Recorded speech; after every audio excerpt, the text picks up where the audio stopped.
This is your boy Manny, and this is Talking Sports with Manny. Let's get it.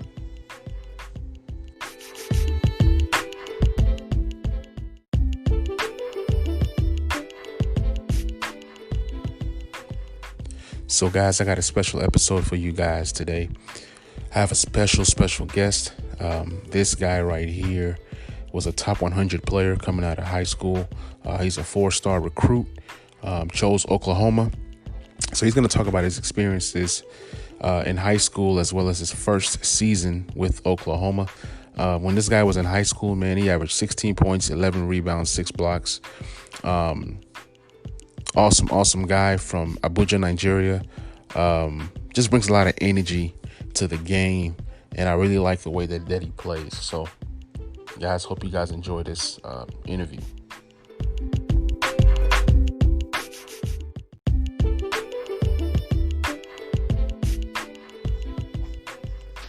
Ladies and gentlemen, here is an interview with Victor Iwuakor, freshman wing, Oklahoma Sooners. Let's get it. The first question is, why did you choose Oklahoma? It was just the coaches, man. I took a visit there, I just loved it, they just kind of welcomed me, and they made me feel home. So I just liked it over there. Okay, that's great. So I know that you was born in Abuja, Nigeria. Did you grow up here in America? Nah, I came here around 14. Okay. So I pretty much grew up in Nigeria. So did you play high school ball here? I did. Okay, and it was in Sulphur Springs, Texas, I believe. Sulphur Springs. Tell me about that experience. It was good. It was just a small town. Everybody kind of knew each other, and basketball wasn't really big over there till me and my brothers got there, and we just kind of made it more popular to people, and I played there for 3 years, and then I was homeschooled my senior year. Good deal. So how did the homeschool go? Like, what was that process? Like being at home and then having to play ball? Yeah, it was just, I finished my 8 because I already had surgery when I going to my freshman year. So I had surgery. So, and then my junior year was kind of like my breakout year. That's when I had a lot of offers, to play college basketball. So, and then my senior year, we was just kind of, I need to rest my knee because I played a lot of basketball with it. So, I already had surgery, so I needed some breaks. So I just kind of used that to just, take care of my body and just work out and lift and just get stronger. Because, just playing high school basketball my senior year just wasn't important. Because, right.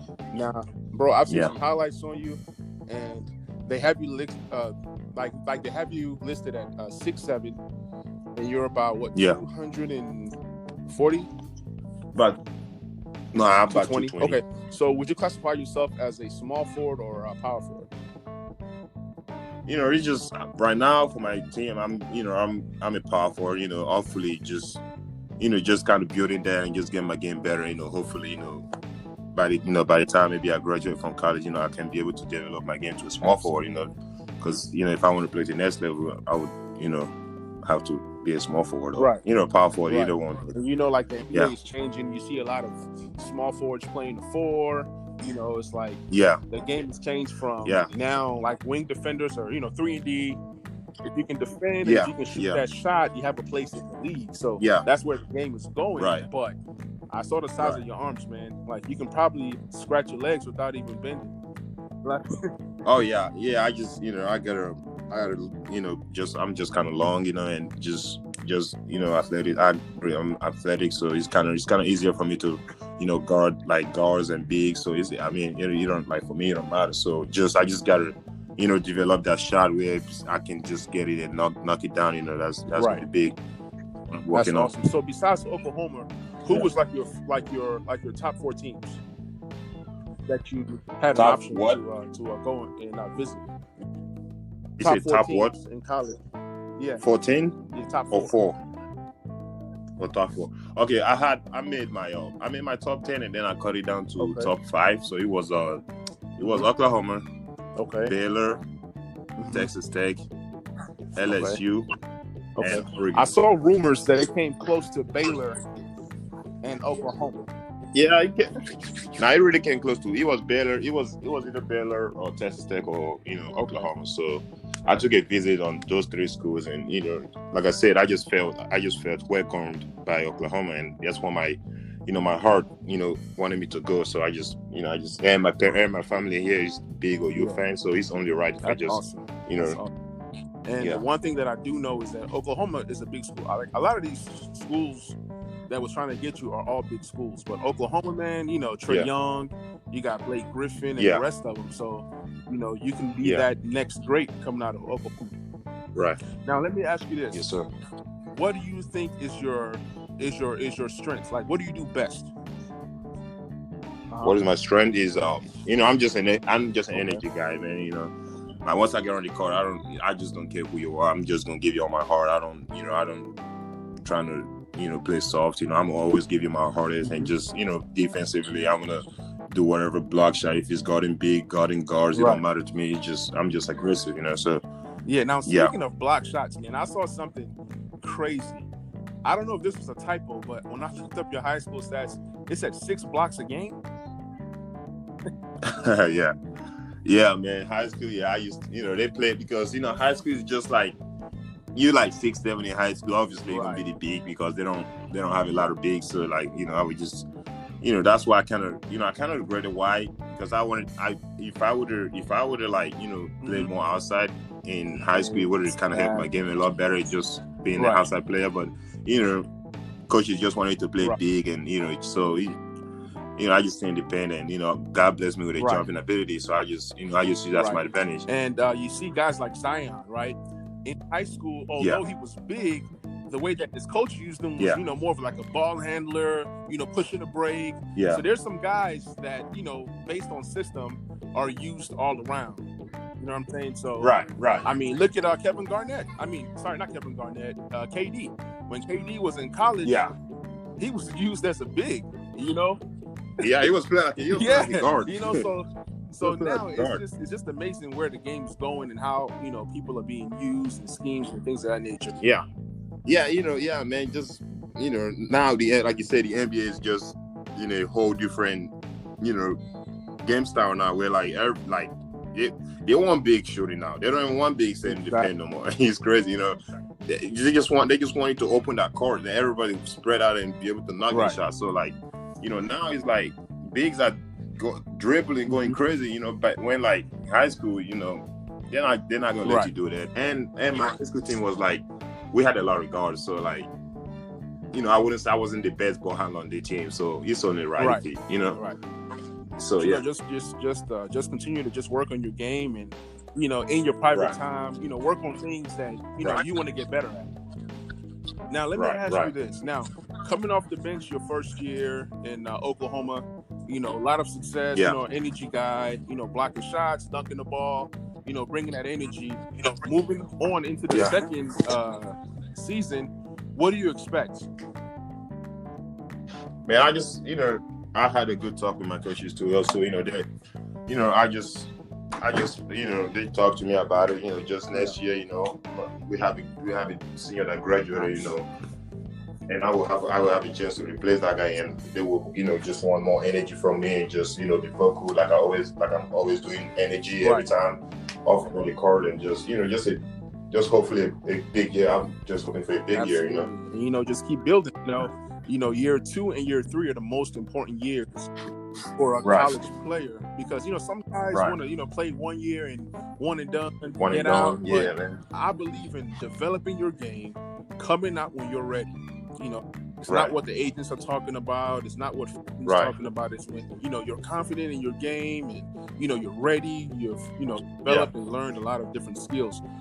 So next year you're gonna push for that starting position. And if not, any minutes that you receive, come out there and play like a starter. It doesn't really matter if you're starting or coming off the bench. It's about the impact. Right. This past season, I watched a lot of Louisville games, and I saw the way that some of these freshmen they came off the bench and really had that impact. Yeah, that's my boy Sam, man. Yes, sir. You know Sam? Sam, which Sam Williamson. Sam Williams. Yeah, yes. He played for Louisville. Wow. He was light skin. He was McDonald American. Yeah. Hey, that guy, I caught a glimpse of him in high school. Matter of fact, when I was looking you up, I saw him in a highlight, and this guy was explosive. He a David Tatum. He is, and he's gonna have a breakout year next year. It's just kind of like my situation. They had this Nigerian Jordan Noor. He was number 33. He played there. Yeah, and that dude he's good. So and he was playing the same position as Sam. Right. So Sam, obviously not gonna see that do that for Sam. So absolutely. It's just that growth. It's just that growth. Sometimes you might come in, even if you're better than somebody. It's like coaches make you earn those minutes. They make you earn that. Yeah, man. They didn't been there. Those players didn't been there so long. They've been there so long, and coaches like trust them. You just right. Yeah, man. It's just trusting the process, man. Like just stick with it. And I wanted to get you on this interview before you became a household name. There's no doubt in my mind that you're going to be a household name. But when people talk to me, I say, yo, I talked to him first. I got that first interview before he became a household name. So I really appreciate it. So before we get off here, I just want to ask you, who do you think is your top 5 at your position of all time? So out of all the small forwards, power forwards. Okay, let's do 2. Who's your top 5 small forwards of all time? Top 5 small forwards. I don't know. I'm not like that. I'm not that guy that just, but he's crazy now. You don't even know who's playing small forward at this point. Everybody's like, That's true. I'll just say wing. I just call him wing. Okay, well, I say, well, obviously Kevin Durant. You can't go wrong with him. Exactly. Who else? I like Andrew Wiggins. That's another good one right there. What is the name? Vince Carter. Vince Carter was a 3, right? Yeah, he was a 3. Yeah, Vince Carter. The best leaper to ever leap in the NBA. Boy, was a beast. Boy, was it? I swear, I watch him every time. I'm like, dude, I just want to be this guy. He's dunks. Right. I mean, he's amazing. Like the way that he can finish over bigger people. There was a dunk that just put on your head, like Alonzo Mourning went up, put both of his hands up in the air, and Vince Carter was able to jump up, body him, and dunk it over. That dude he probably got. I would say he's got the most dunk in the craziest dunk in the NBA. Yeah. But then Blake came in. Oh yeah, Kevin is just a whole different animal. Like Kevin took it to the next level. He has the ups, he has the length, he has the skill. Okay, yeah, everything. He's an assassin, Yeah. He's crazy. He don't have to shoot it to score. He can just drive every time. He can just shoot every time. He can just whatever. Absolutely. All right, name him. one player in the NBA that you're looking forward to guarding when you get to that level. One player? Yep. It's gotta be LeBron. Hey, that'll be a good matchup right there. I can't wait, man. I can't wait till I hit that league. And I always tell people, the way to make your mark in the league, regardless of your offensive skill, is when you come in, as long as you're playing defense, you're always gonna earn minutes. There's a player from the Orlando Magic, Weston Wendell, that I'll be interviewing, soon. And he's really sticking in the league right now with his tremendous defense. He had a great impact the last playoffs that went on, and out there guarding guys like Kawhi, knocking three, driving, slashing. So that's where the game is going, man. You play defense, you're on the floor. You knock down threes, you're on the floor. If you're versatile, you got to be able to do multiple things well. Right. Because they already got what I tell myself is they got a lot of people that can create their own shot, can make plays. You know what I mean? He's saying that it's a lot of guards out there, but what can somebody else do that can contribute for the team success? You know what I mean? It's not about you're not going to shoot a good percentage than Steph Curry. Right. games out. You know what I mean? Exactly. You got to do the odd, like, catch and shoot or play good defense and, just rebound or wherever. Right. Just, so, and I know I got that. Like, I know my defense, is good. Like, I feel like for me, I can, I can stop whoever I put my mind to stop. Right. You know what I mean? That's You just got to have that mindset, man. And that's the attitude to have. Now, let me ask you one more sir. question. This is the biggest question that I've asked you since we've been on this interview. Right. Are you willing to play for Team Nigeria? Are you open to it? Grew up from Nigeria, man. You cannot go wrong with your country, man. You know what I mean? So Thank you. It's always gonna be an honor, Awesome. man, just to play for my country. Awesome. So, guys, you've heard it here. Victor says he is willing to play for Nigeria. Up Eagles. Up Eagles for life, Eagles. man. Nigeria for life. Brother, Sir. Thank you so much for coming on this call. Man, no problem, man. Tell the people how they can find you on social media, if you are on social media. I'm not a big social media guy, but my Instagram is solid_250. Okay.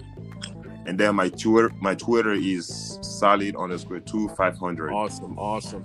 Sir. Thank you so much, guys. This is Victor Iwuakor. Yes, sir. Thank you so much for coming on this podcast. I wish you much success this coming up season. And yes, guys, be looking out for this guy. He's an up and coming prospect that brings it every single time he touches the floors. Thank you, brother. No problem. I appreciate you. All right, now you have a good one. All right, you have one.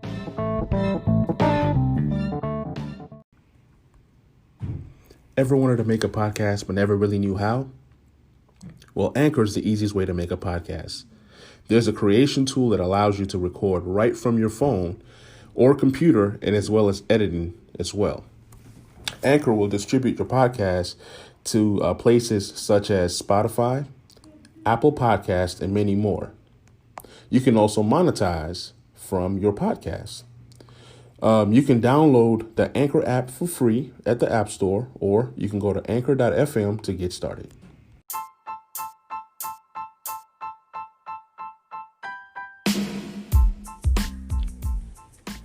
Wild week in sports. Shout out to the players that was drafted to the WNBA last week. Much power to them. Pray for success for all these ladies coming out of college. Let's dive into the NFL, man. I posted something on Twitter the other day, and it was pretty much to see, what deals do people think are going to happen?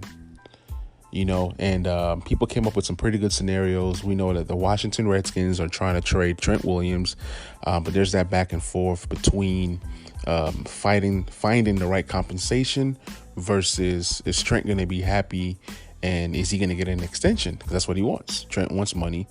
Redskins want to get the best compensation. They're pushing for a first-round pick, but that's probably not going to happen. So they're looking for a second, third-round pick, maybe a pick and player combination. You also have guys like Malik Hooker. You have guys like O.J. Howard. So pretty much everybody from the draft class of 2017 that has 1 year left, that was a first round pick that hasn't really panned out for their team. Those teams are trying to find compensation. Maybe those players have not been what the team has wanted. So there's an option. If the team do trade these players, they can get maybe a second, maybe third round pick and then start all over. Opposed to, the 5th year option deadline is going to come. Some of these players are not going to get that 5th year option. So then there's speculation where the players can leave into free agency and you get no compensation. You might get a comp pick, but there's a formula based on who you sign, who you don't sign, things of that nature. So that comp pick, even though the highest comp pick is a third rounder, a lot of times you might not get that third round pick. So best option is 1 year left on a contract. You try to trade them and see if you can maximize on compensation. Another name that has been floating out there is Leonard Fournette. You know, he had a great season last year. He caught more passes than he's ever had in his career. He was fairly healthy last year. I think his problem has been, number one, fit with the Jaguars, and number two, his health. But he's a great back. He still has a lot of potential. But if you've heard my podcast before, you know how I feel about running backs. They don't get the respect that they deserve in the NFL. Pretty much teams use them up during their rookie season, and after that they kind of trade them or they let them go. You know, these running backs take a lot of beating, so they don't really get to. You really don't get to get a back and feel like, you know, you have maximized, you know, their potential or what they have to offer. You see a guy like Christian McCaffrey. He's been durable. He's had a great 3 seasons. He's a running back and a wide receiver. You know, he got paid. You know, sometimes it works out for these players that go into the right system and they're used the right way. They can maximize their earning potential. But when they go to a system that doesn't fit them, you know, they get traded. It does not mean that these players are bad players. It just means that, hey, it just didn't work. And the team does not want to invest time or money in these players anymore. So they cut their losses and, you know, trade them. Now, let's dive into what could happen before the draft and even during the draft. So some of these players that I've mentioned, a lot of them might be moved before the draft. See, what's going on is the physical. The physical is the toughest part. If you do trade a player before this draft, are teams willing to make the trade official without the physical? So that's a challenge right there. Another thing is teams are going to try and swing for the fences in the first round. When these teams do miss out on the players that they want in the first round, they might be willing to trade a day 2 pick for these veterans like Trent Williams and Malik Hooker, Leonard Fournette, O.J. Howard. The list goes on and on. There are lots of players out there that are looking for a trade. Yannick Ngakoue, his whole situation has been a mess. He's been going back and forth with the front office on social media, and it's very tacky. I've seen Redskins fans saying, hey, let's trade for Yannick Ngakoue. I'm like, no.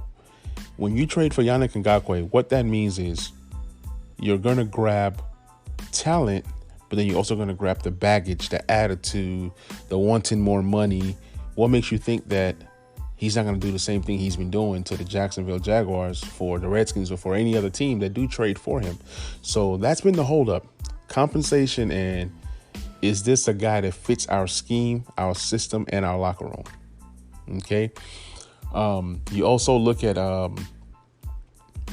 teams that are looking for an offensive tackle.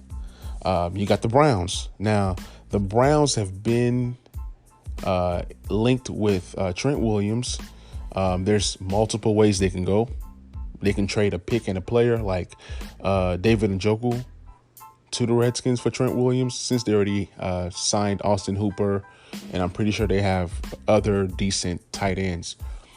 Now, I've also heard rumors OBJ to the Redskins for Trent Williams, and the Redskins absorb that huge contract that the Browns gave OBJ. Now, I don't think this deal happens, but if the Browns draft, let's say, Jerry Jeudy or CeeDee Lamb, then I can see where they can trade OBJ. For the fact that OBJ has been there and has not been able to mesh with that offense, they also say that he doesn't really mesh with Baker Mayfield's ego. A lot of times the NFL teams, they will choose and stand behind their quarterback over any skilled offensive player on the team. So if the Browns had to choose between Baker Mayfield and OBJ, they're going to choose Baker Mayfield just because of what they have already invested to draft him number 1 overall when they had other options. So Baker is the future, at least for now. He's going to have another 3 to 4 years to prove that he is the guy before the Browns make a move. Lots of interesting things can happen in the draft. I know Atlanta Falcons are looking at CJ Henderson from Florida, but they'll have to trade into the top 10.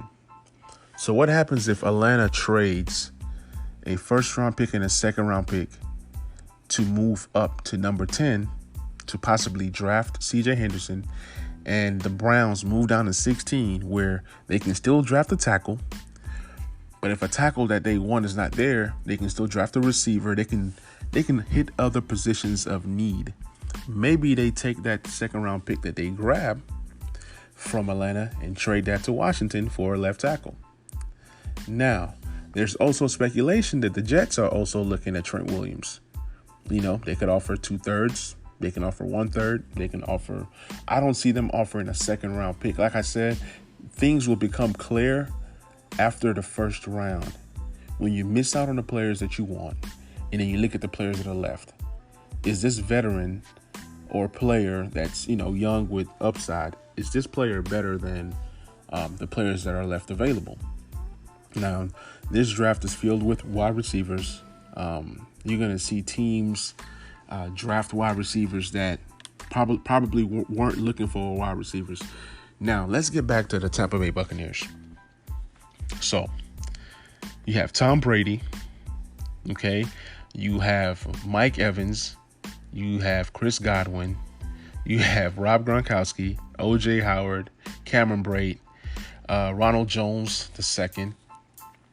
And just imagine what they can still add to this offense in the draft.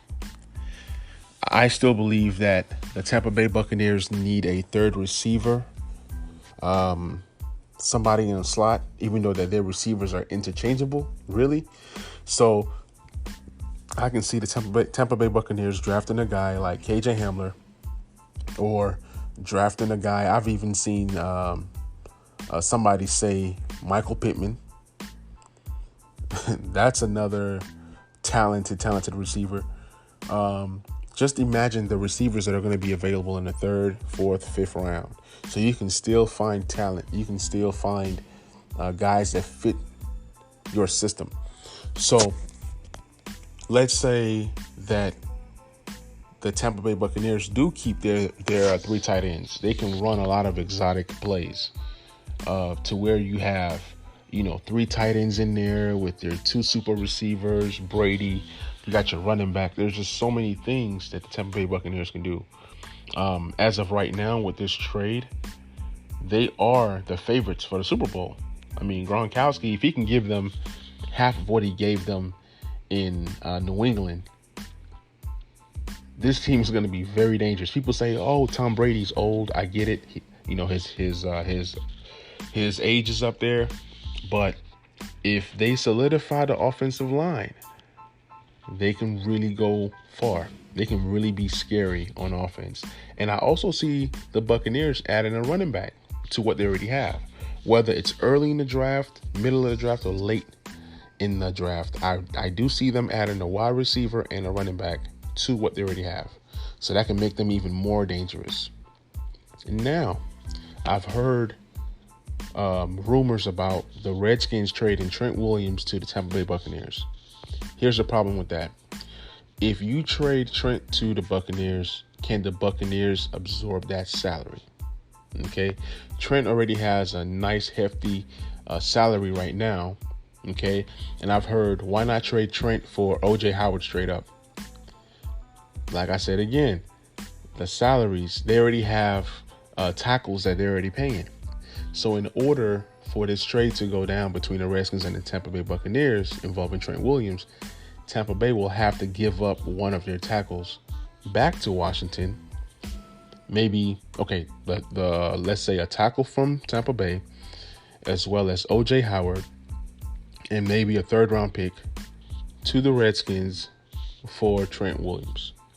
Now, you probably ask yourself and say, well, why is Tampa Bay going to toss in a pick? Well, if Washington is going to absorb another huge contract, they should be compensated with an extra pick.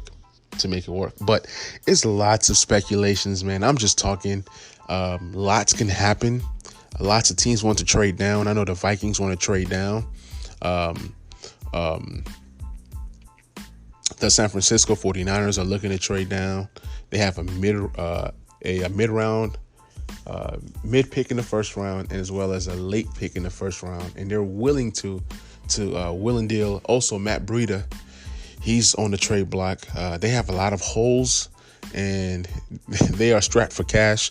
They're going to have to pay George Kittle real soon. So it's just a lot of things that can happen. People are going to play their draft board to the T.